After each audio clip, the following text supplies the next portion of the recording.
The morning sun cast long shadows across the training ground at Fort Campbell as Sergeant Major Sarah Martinez adjusted her drill instructor hat one final time. 23 years of military service had taught her that respect was earned, not given, and today would test every lesson she had learned about leadership, dignity, and standing up for what was right. Sarah had always been different from the other female soldiers. Standing at 5 feet 8 inches with broad shoulders and calloused hands from years of combat training, she commanded respect through competence rather than intimidation. Her dark hair was pulled back in a regulation bun, and her uniform was pressed to perfection. But it was her eyes that truly set her apart, steady, determined, and filled with the quiet confidence that came from proving herself in a man's world time and time again. The recruits began assembling for their morning inspection at exactly 0600 hours. Sarah watched them from the observation deck as they struggled to form proper lines. These young men and women had arrived just 6 weeks ago, fresh-faced civilians with dreams of serving their country. Some had joined for college money, others to escape difficult circumstances at home, and a few because they genuinely believed in something larger than themselves.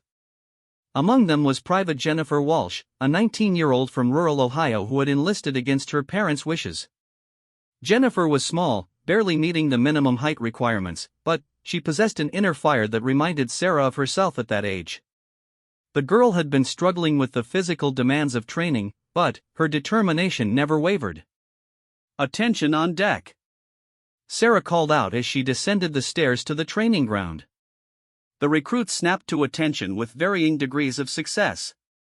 Some were still learning the proper posture, while others had already begun to embody the military bearing that would serve them throughout their careers. Sarah began her inspection, moving down the line with practiced efficiency. She checked uniforms, posture, and equipment with the thoroughness that had made her one of the most respected drill instructors at the base. Her critiques were firm but fair, designed to build discipline rather than break spirits. "Private Walsh," she said, stopping in front of Jennifer. "Your boots need more attention." A soldier's appearance reflects their attention to detail, which can be the difference between life and death in the field. "Yes, Sergeant Major," Jennifer replied, her voice steady despite the correction. Sarah was about to continue when she heard the heavy footsteps approaching from behind. She didn't need to turn around to know who it was.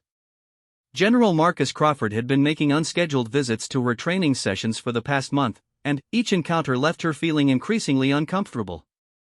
Crawford was a relic from an earlier era of military service, a man who had risen through the ranks during a time when women in combat roles were still controversial. At 55, he maintained the imposing physical presence that had served him well throughout his career, but his attitudes toward female soldiers remained firmly rooted in outdated stereotypes. "Sergeant Major Martinez," Crawford's voice boomed across the training ground. "I need to speak with you." Sarah turned to face him, maintaining her professional composure despite the interruption. "Sir, I'm conducting morning inspection with the recruits." "The recruits can wait," Crawford replied dismissively. "This concerns your methods with these soldiers." The recruits remained at attention, but Sarah could sense their growing discomfort. Military protocol demanded that such discussions take place privately, away from the enlisted personnel. Crawford's decision to address her in front of the recruits was both unprofessional and deliberately humiliating. "Sir, perhaps we could discuss this in your office after the training session," Sarah suggested, trying to maintain dignity for both herself and her recruits. Crawford's face darkened at what he perceived as defiance. "Are you questioning my authority, Sergeant Major?" "No, sir, I'm simply following proper protocol for discussions between—" "I'll tell you what proper protocol is," Crawford interrupted, his voice rising. "Proper protocol is recognizing that some soldiers aren't cut out for military service, regardless of political correctness." Sarah felt her jaw tighten, but she maintained her composure. She had dealt with officers like Crawford before, men who viewed her success as a personal affront to their worldview. "Sir, all my recruits are meeting or exceeding the established standards for their training phase." "Standards that have been lowered to accommodate," Crawford gestured vaguely toward Jennifer and the other female recruits, "certain demographics that have no business being here in the first place." The training ground fell silent except for the distant sound of other units conducting their own exercises. Sarah could feel the anger building in her chest, but she forced herself to speak calmly. Sir, these recruits have earned their place here through the same qualification standards as every other soldier. Have they? Crawford stepped closer, his voice dropping to a menacing whisper that was still audible to the recruits. Or are we just playing political games while weakening our military from the inside? Sarah's hands clenched into fists at her sides, but she maintained her military bearing. 23 years of service had taught her when to fight and when to stand her ground diplomatically. General Crawford, I respectfully disagree with that assessment. These recruits, I don't care about your assessment, Martinez. What I care about is the reality that half these recruits will wash out in the field, and the other half will get real soldiers killed because they're too weak to pull their own weight. The insult hung in the air like a toxic cloud. Sarah could see the effect Crawford's words were having on her recruits, particularly the female soldiers who were hearing their own commander question their worth. Jennifer's face had gone pale, but her posture remained rigid. Sir, with respect, that statement is both inaccurate and inappropriate, Sarah said, her voice carrying the authority of someone who had earned her rank through combat experience and exceptional leadership. These recruits are performing at acceptable levels, and several are exceeding expectations. Crawford's laugh was harsh and condescending. Exceeding expectations? Look at them, Martinez. Half of them can barely handle basic training exercises. How do you expect them to survive in actual combat? The same way any soldier survives, sir. Through proper training, teamwork, and adherence to military doctrine. Something that requires support from their chain of command, not undermining. The words came out sharper than Sarah intended, but Crawford's behavior was beyond unprofessional, it was destructive to unit morale and military effectiveness. She had seen too many good soldiers lose confidence because of leaders who couldn't see past their own prejudices. Crawford's face flushed red with anger. You're out of line, Sergeant Major. These bleeding heart policies are destroying the backbone of our military, and officers like you are too politically correct to see it. Sir, I'm not being politically correct. I'm being accurate. These recruits are meeting the same standards that have produced effective soldiers for decades. The standards haven't changed, your perception of them has. The confrontation was escalating beyond what either of them had intended, but Crawford seemed determined to make his point in front of the recruits. It was as if he wanted to publicly demonstrate his authority over both Sarah and her training methods. Let me tell you something about perception, Martinez, Crawford said, jabbing his finger toward her chest. Real soldiers don't need their hands held through training. Real soldiers don't require special accommodations or sensitivity training.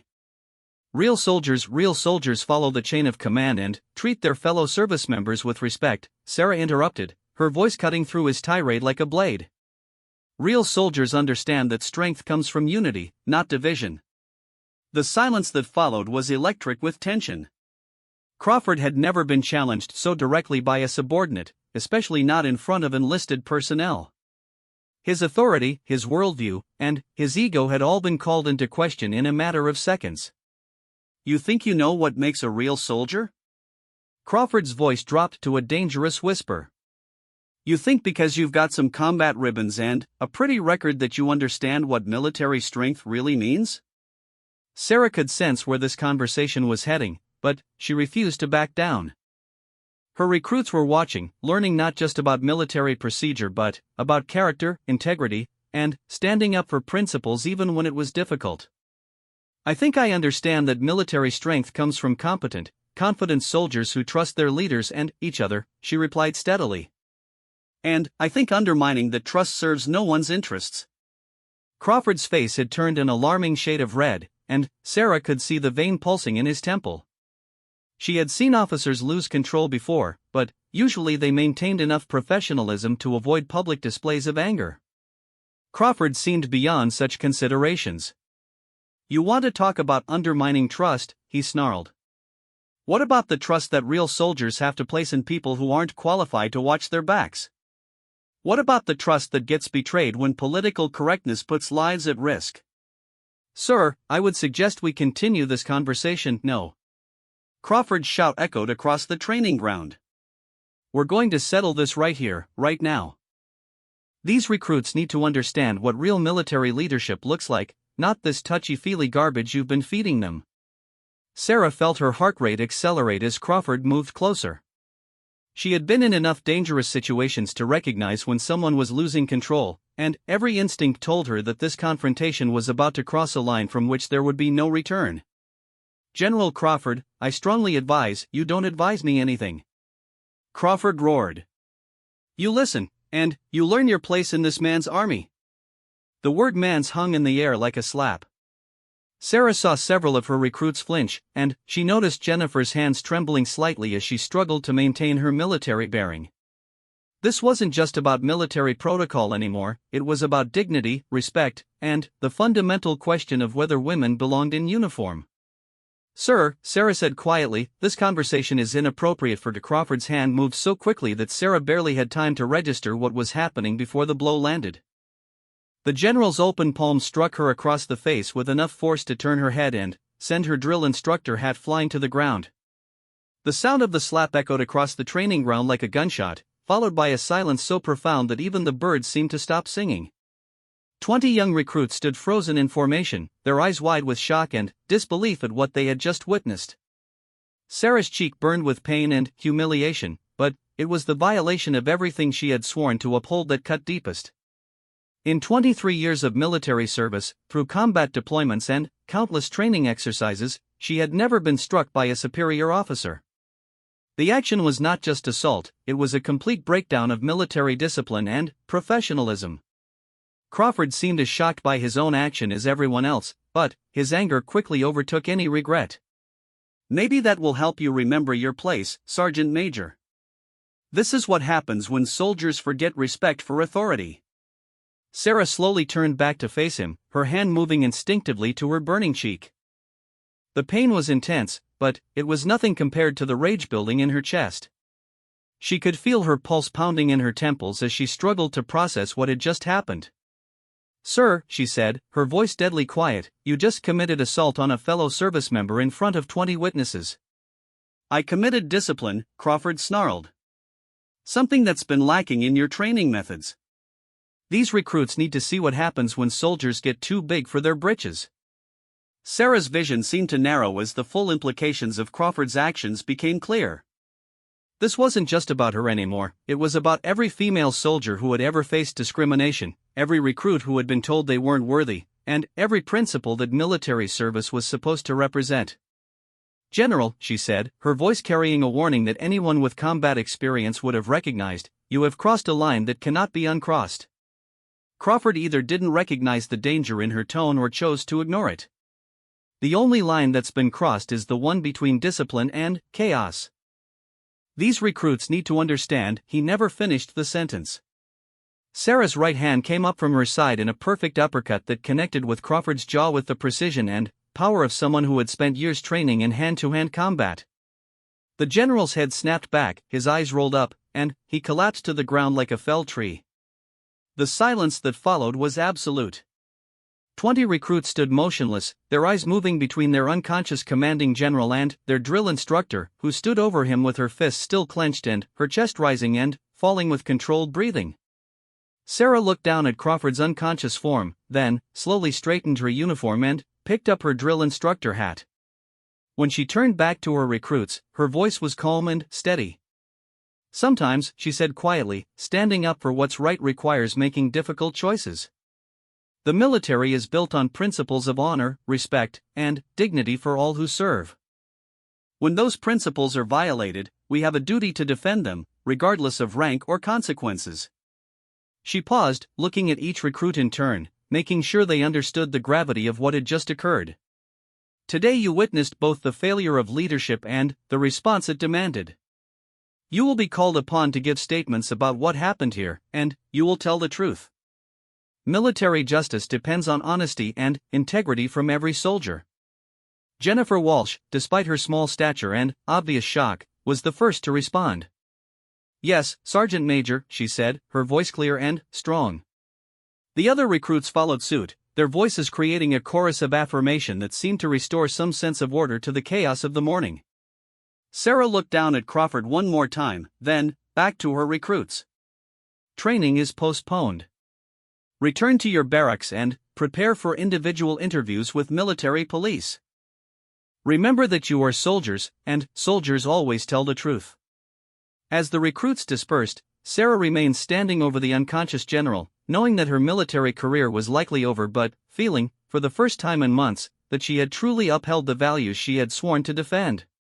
The morning sun continued to rise over Fort Campbell, but everything had changed in those few explosive moments. The question now was whether the military justice system would see Sarah's actions as the defensive principle she believed them to be, or as an unforgivable assault on military authority that demanded the harshest possible punishment. Within 30 minutes of General Crawford hitting the ground, Fort Campbell buzzed with activity that had nothing to do with regular military training. Sarah Martinez sat in a sterile interview room in the military police headquarters, her hands folded calmly in her lap despite the storm raging around her. The overhead fluorescent lights cast harsh shadows across her face, highlighting the red mark that still burned on her left cheek where Crawford's hand had connected. Across from her sat Major Patricia Williams, a military investigator whose reputation for thoroughness and fairness had earned her respect throughout the base. Major Williams was a compact woman with graying hair and sharp eyes that missed nothing. She had been investigating military incidents for 15 years, but this case was unlike anything she had encountered before. Sergeant Major Martinez, Major Williams began, her voice professional but not unsympathetic. I want you to understand that everything you say here will be recorded and may be used in court-martial proceedings. Do you understand these rights as I've explained them to you? Yes, ma'am, Sarah replied, her voice steady despite the magnitude of what she faced. I understand completely. Major Williams activated the digital recorder on the table between them. This is Major Patricia Williams conducting an interview with Sergeant Major Sarah Martinez regarding incident number 2024-11-157 occurring at approximately 0630 hours at the recruit training facility. Sergeant Major, please state your full name and rank for the record. Sergeant Major Sarah Elizabeth Martinez, United States Army, Service Number 123-45-6789. Thank you.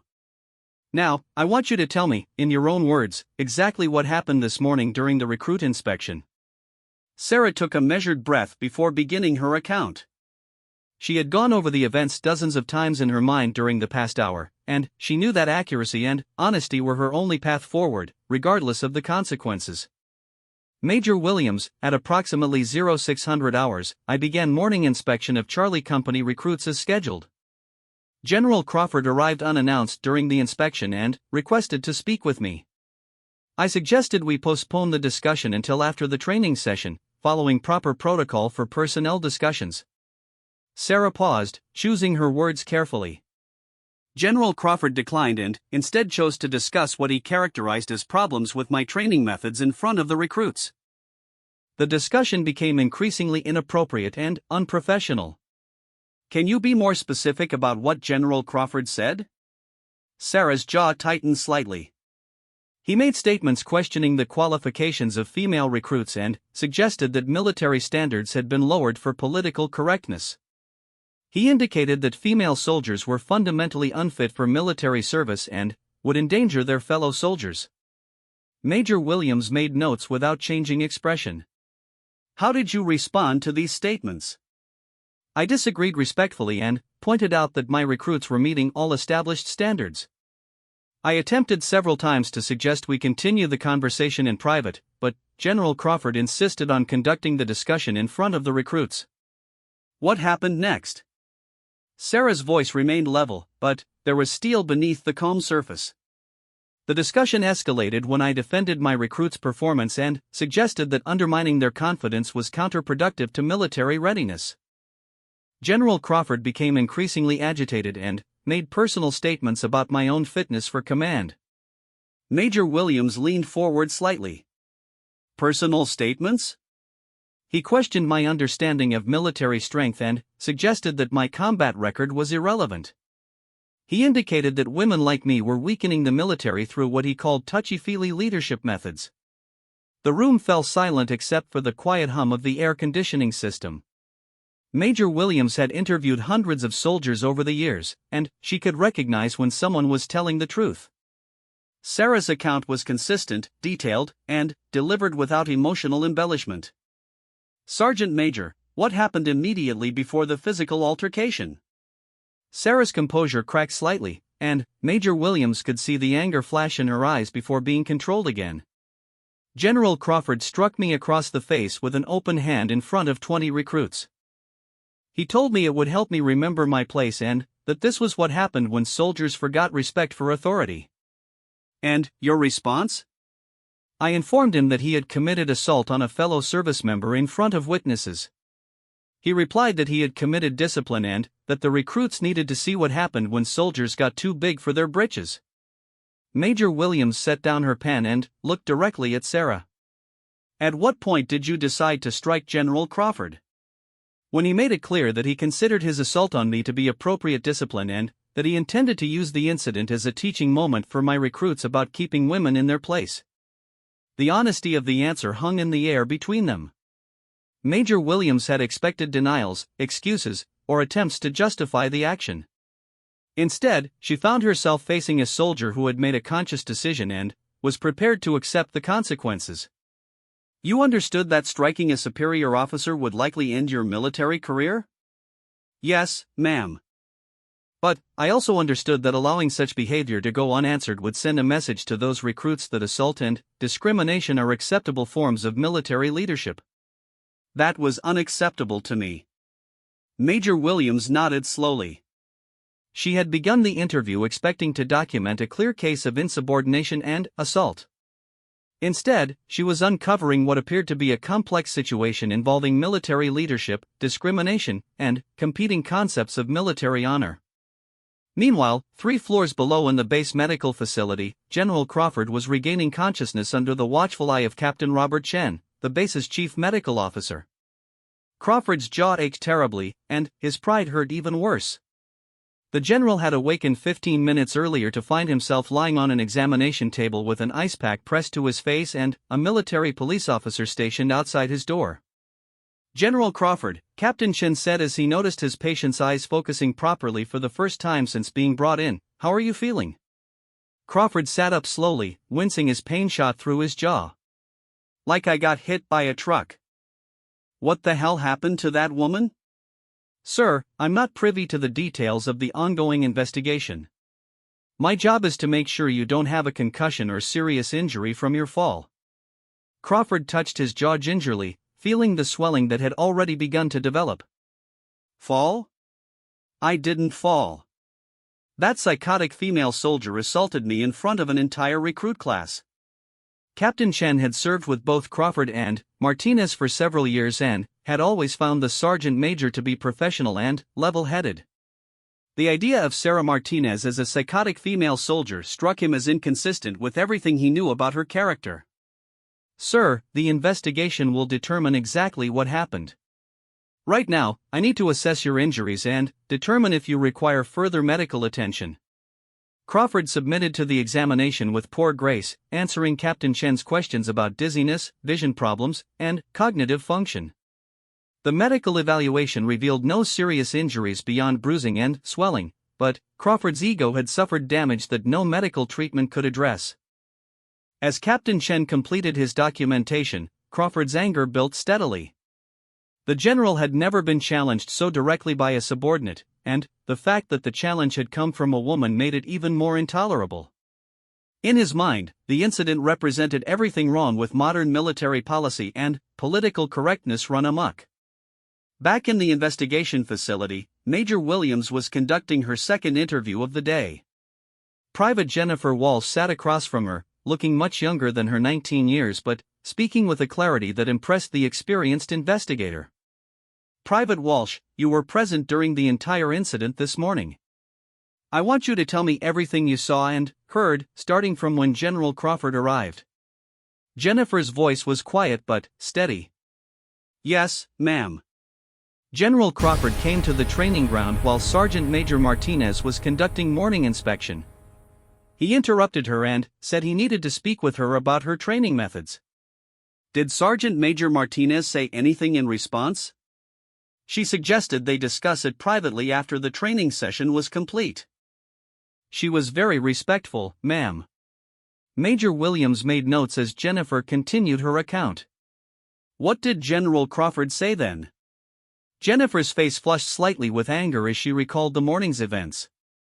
He said the recruits could wait and that he would tell her what proper protocol was. Then, he started saying that some soldiers weren't cut out for military service regardless of political correctness. Did he say anything else? Yes, ma'am. He said standards had been lowered to accommodate certain demographics that had no business being in the military. He was looking at me and the other female recruits when he said it. Major Williams could hear the pain in the young soldier's voice. How did that make you feel, Private?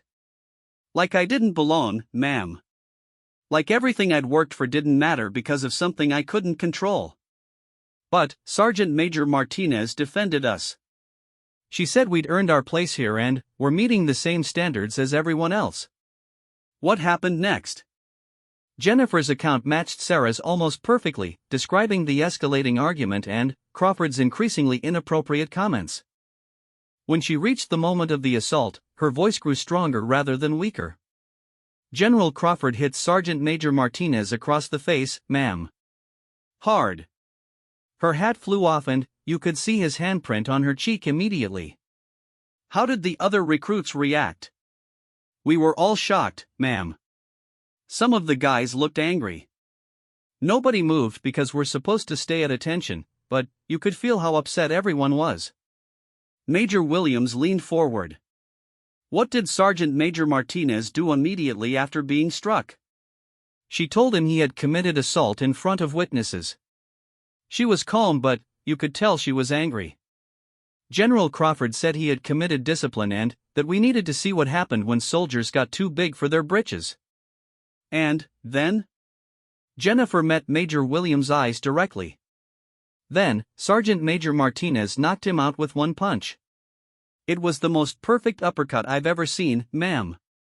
The admiration in Jennifer's voice was unmistakable, and Major Williams could see why. For a 19-year-old recruit who had just been told she didn't belong in the military, watching her drill instructor defend both herself and her soldier's dignity must have been powerfully meaningful. Private Walsh, in your opinion, did Sergeant Major Martinez have any other options in that situation? Jennifer considered the question carefully. Ma'am, I think she could have filed a complaint or reported it up the chain of command. But General Crawford had just assaulted her in front of all of us and then said it was appropriate. If she hadn't stood up for herself right then, what would that have taught us about standing up for ourselves? It was a perceptive answer from a young soldier, and Major Williams found herself nodding slightly before catching herself. She needed to maintain objectivity, but the more interviews she conducted, the clearer the picture became.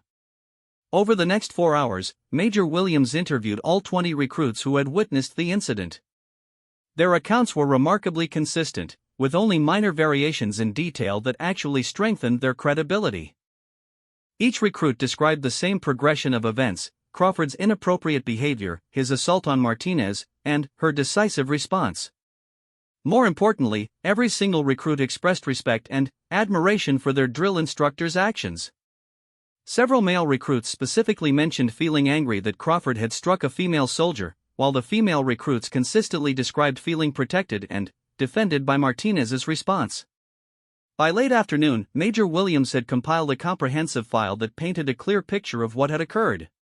Crawford had committed assault, made discriminatory statements, and created a hostile environment for female soldiers. Martinez had defended herself and her recruits' dignity after exhausting diplomatic alternatives. But the military justice system wasn't just about determining facts, it was about maintaining discipline and chain of command. Regardless of Crawford's behavior, Martinez had struck a superior officer, and that action carried severe consequences under military law. As Major Williams prepared her preliminary report, she found herself facing the same dilemma that military justice had grappled with throughout history: the conflict between following orders and following conscience, between military discipline and moral duty. The investigation was far from over, but one thing was already clear: the events at the recruit training facility had exposed fundamental questions about leadership, respect, and the role of women in military service that would not be easily resolved. Outside her office window, the sun was setting over Fort Campbell, and Major Williams could see recruits from other companies conducting evening training exercises. The normal rhythm of military life continued, but she knew that everything had changed in those few explosive moments on the training ground. The question now was whether military justice could find a way to address both the assault committed by Crawford and the response delivered by Martinez in a manner that upheld both discipline and dignity. It was a challenge that would test not just the military legal system, but the very principles upon which military service was based. In her preliminary report, Major Williams would write that this case represented a collision between old and new concepts of military leadership, between traditional authority and evolving concepts of respect and dignity for all soldiers. The resolution would send a message throughout the military about what kind of behavior was acceptable from leaders at every level. As she began typing her report, Major Williams could not have known that her investigation would become a catalyst for broader discussions about military culture, leadership, and the integration of women into combat roles. She only knew that she had witnessed something unprecedented, and that the consequences would ripple far beyond Fort Campbell. 2 weeks after the incident at the recruit training facility, the military courtroom at Fort Campbell was packed with personnel from across the base. Word of the confrontation between General Crawford and Sergeant Major Martinez had spread throughout the military community, creating divisions and passionate opinions about duty, respect, and the proper response to abuse of authority. Sarah Martinez sat at the defense table wearing her dress blue uniform, every ribbon and decoration precisely placed according to regulation. Her attorney, Colonel James Morrison, was a veteran military defense lawyer known for his meticulous preparation and principled approach to military justice. Across the aisle, General Crawford sat with the prosecution team, his jaw still showing faint signs of swelling despite 2 weeks of recovery time. The presiding officer was Colonel Margaret Thompson, a distinguished judge advocate with 25 years of experience in military law. Colonel Thompson had overseen dozens of court-martial proceedings, but she understood that this case would be scrutinized far beyond the confines of Fort Campbell. The outcome would send a message throughout the military about acceptable leadership behavior and appropriate responses to abuse. "This court-martial is now in session," Colonel Thompson announced as the assembled personnel rose to their feet. The United States versus Sergeant Major Sarah Elizabeth Martinez. The accused is charged with assault upon a superior commissioned officer under Article 90 of the Uniform Code of Military Justice. Major Catherine Foster, the lead prosecutor, stood to deliver her opening statement. She was a sharp, ambitious lawyer who had built her reputation on successful prosecutions of military discipline cases. "Ladies and gentlemen of the jury," Major Foster began, addressing the panel of 5 military officers who would decide Sarah's fate. "Military discipline is the foundation upon which our armed forces are built. Without respect for rank and chain of command, we have chaos instead of order, rebellion instead of service." She walked slowly in front of the jury panel, her voice carrying the authority of someone accustomed to courtroom persuasion. "The evidence will show that Sergeant Major Martinez, regardless of any provocation she may claim, committed an inexcusable act of violence against General Crawford, her superior officer. She struck him with sufficient force to render him unconscious in front of 20 impressionable young recruits."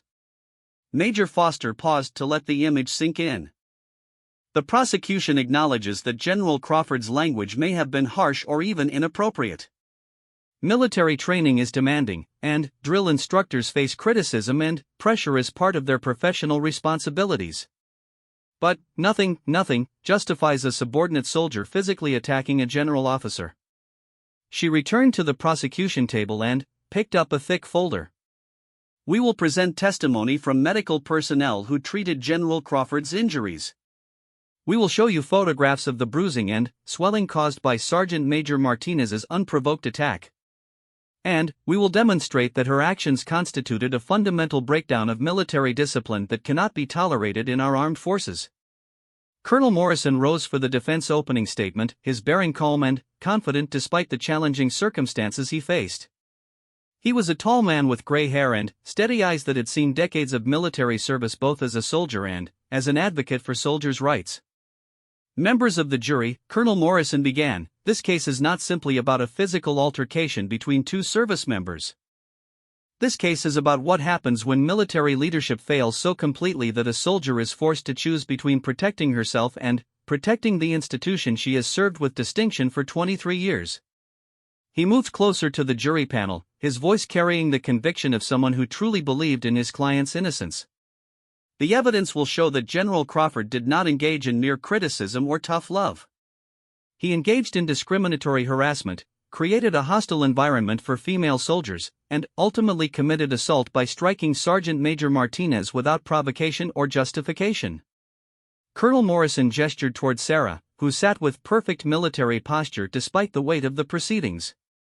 Sergeant Major Martinez is a decorated combat veteran with an exemplary service record. She has led soldiers in Afghanistan and Iraq, where her competence and courage saved lives and completed missions. She is not someone who resorts to violence lightly or inappropriately. He paused, allowing the jury to study Sarah's bearing and decorations. The defense will show you that Sergeant Major Martinez exhausted every diplomatic option available to her before General Crawford's assault left her with no choice but to defend herself and the principles of dignity and respect that should govern military service. The first witness for the prosecution was Captain Robert Chen, the base medical officer who had examined General Crawford after the incident. Captain Chen testified about Crawford's injuries in clinical detail, describing the bruising, swelling, and potential for more serious damage from the blow Sarah had delivered. Dr. Chen, Major Foster asked during direct examination, in your professional opinion, could the force of this blow have caused permanent injury to General Crawford? Yes, it could have. A punch delivered with that kind of precision and power could have fractured his jaw, caused a concussion, or resulted in other serious injuries. General Crawford was fortunate that the damage was limited to bruising and swelling. Colonel Morrison's cross-examination focused on Crawford's condition when he was brought in for treatment. Captain Chen, when General Crawford regained consciousness, what was his first concern? He wanted to know what had happened to Sergeant Major Martinez. He seemed more concerned about her status than his own injuries.